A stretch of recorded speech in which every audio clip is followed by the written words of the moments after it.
తీసుకెళ్తావు, దాని టార్గెట్ ఏంటి, ఏ విధానం ఉందా దానికి కనీసం నీకు చెప్పండి. అది ఏ అధికారి చెప్పండి, ఏ ప్రధాన అధికారి చెప్పండి, సాక్షాత్ ముఖ్యమని చెప్పాలండి. ఎంతసేపు సురికబులు చెప్పుకొని ఊరికే టీవీలో వచ్చి హడావిడిగా చూపెట్టడం తప్ప ఎందుకు? ఏదైతే మహిళలకు ఇస్తున్నా ఇద్దామని చెప్పి మీరు పర్ఫార్మెన్స్ చేస్తారో దానికి 1500 రూపాయలు లెక్కని సంవత్సరానికి 18,000 అది ఎక్కొట్టాలి. అది ఉష్కాకి పెట్టడానికి చేస్తున్నా చర్య ఈ చర్య. అదే మానిటరింగ్ లేదు. నిన్న మొన్న ఫ్రీ బస్ పెట్టావు.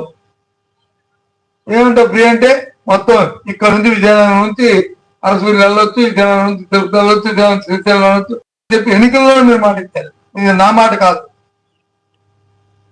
ఇది ఇప్పుడు మాట్లాడే మాటలు ఏవి కొన్ని నాయ కాదు, మీరు చెప్పిన మాట. మరి ఎందుకు ఎందుకు చేయలేదు? 13-15 కేటగిరీ బస్సులు ఉంటే అందులోనూ 5-6 కేటగిరీలకు మీరు ఇచ్చారు. అది మిగతా ఏంటి?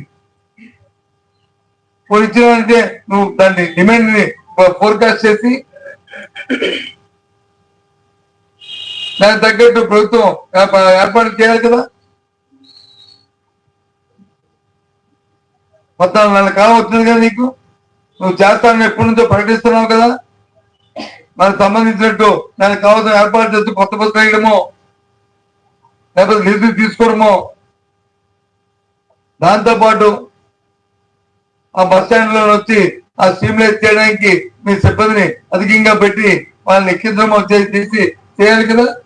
చూస్తున్నాం సోషల్ మీడియాలోను టీవీలోను ఏ రకంగా వస్తున్నాయి. ఎందుకని ఇబ్బంది పెడుతున్నారు?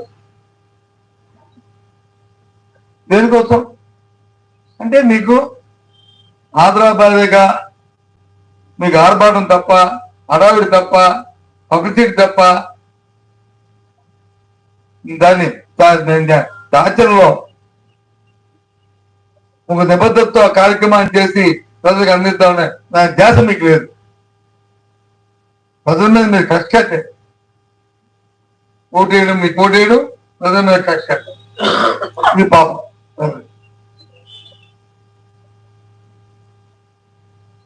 అవసరం కదా చెప్పండి.